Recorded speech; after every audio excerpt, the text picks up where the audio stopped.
मध्य प्रदेश के 24 विधानसभा सीटों पर होने वाले उपचुनाव में बहुजन समाज पार्टी भी अब मैदान में कूद गई है। मध्य प्रदेश में बीएसपी ने साफ कर दिया है कि वो उपचुनाव में कांग्रेस और सत्ताधारी बीजेपी को वॉकओवर नहीं देगी, कि यानी बीएसपी ने 24 विधानसभा सीटों के उपचुनाव अपने बूते पर लड़ेगी।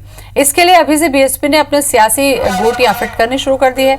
साल 2018 के विधानसभा चुनाव में बहुजन समाज पार्टी ने 2 सीटें जीती थी। बाकी सीटों पर बीएसपी का वोट कन्वर्ट हुआ था, जिसका फायदा कांग्रेस को मिला था।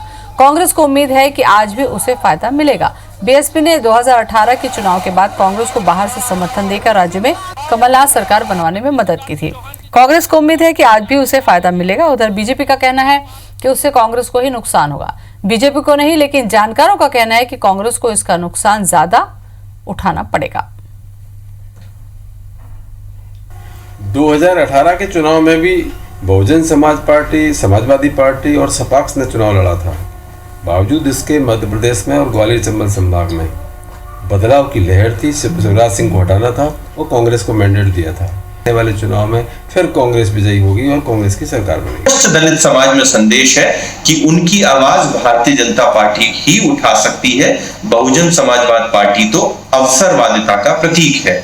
इन 16 उपचुनावों में बहुजन समाजवाद पार्टी का कोई प्रभाव नहीं रहने वाला है, क्योंकि जनता में ये अपना विश्वास खो चुकी है। और इसी खबर पर ज्यादा जानकारी के लिए हमारे साथ भोपाल से जुड़े हमारे संवाददाता सुधीर दंडोतिया और नासिर होंगे हमारे साथ ग्वालियर से। सुधीर, सबसे पहले मैं आपके पास आऊं, बीएसपी के चुनाव में कूदने से क्या समीकरण बदलते दिखेंगे?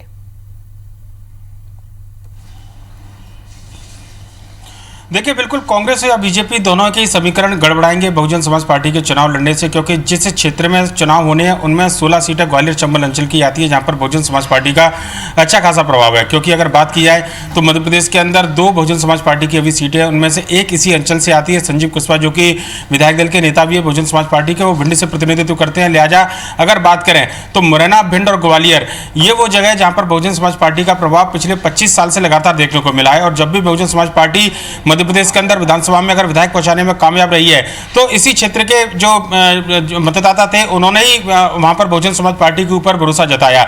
लिहाजा इस बार उपचुनाव में बहुजन समाज पार्टी अगर किस्मत आजमाती है तो बीजेपी और कांग्रेस दोनों के समीकरण गड़बड़ा सकते हैं। क्योंकि जातिगत फैक्टर के आधार पर बात करें, जो सोशल इंजीनियरिंग का फॉर्मूला 2007 में बहुजन समाज पार्टी ने दिया था, वो लगभग मध्य प्रदेश के इस बेल्ट में आज तक कायम है। खासकर अगर बात करें तो सामान्य सीटों के ऊपर अगर सामान्य वर्ग का कोई उम्मीदवार अपने कास्ट फैक्टर के साथ में यहां पर चुनाव लड़ता है, तो बहुजन समाज पार्टी का जो परंपरागत वोट बैंक जो क्षेत्र में माना जाता है, जो कि लगभग 15,000 तक 18,000 तक जिसकी संख्या है, उसके आधार पर बढ़त पार्टियां ये समझ रही थी सुधीर कि हम दोनों ही हैं, लेकिन तीसरे के आने से क्या फर्क पड़ेगा। नासिर हमारे साथ में है। नासिर, कांग्रेस के लिए प्रतिष्ठा का प्रश्न है। कांग्रेस पूरी कोशिश करेगी कि उपचुनाव में वो जीते और वापस सत्ता में आए। इस लिहाज से बीएसपी का आना क्या उसके लिए फायदेमंद होगा या नुकसानदायक? देखिए, ज़्यादा फर्क नहीं पड़ने वाला है, क्योंकि बीएसपी के जो वोटर्स हैं वो भी समझने लगे हैं कि अगर बीएसपी को वोट दिया तो उनका वोट शायद बेकार हो सकता है, जीत नहीं सकता उनका कैंडिडेट, क्योंकि उनका बीएसपी के वो वोटर्स हैं उनकी सीधी कोशिश यही रहती है कि कहीं ना कहीं बीजेपी को हराए। और अगर बीते के चुनाव की बात करें तो उन्होंने इसी आधार पर वोट दिया था, और जो सीटें निकली थी तो वो कांग्रेस की सबसे ज़्यादा सीटें जो ग्वालियर चंबल अंचल से निकली थी वो इसी हिसाब से निकली थी। बीएसपी का जो वोटर्स था वो कन्वर्ट कांग्रेस में हो गया था और कांग्रेस की जीत हुई थी।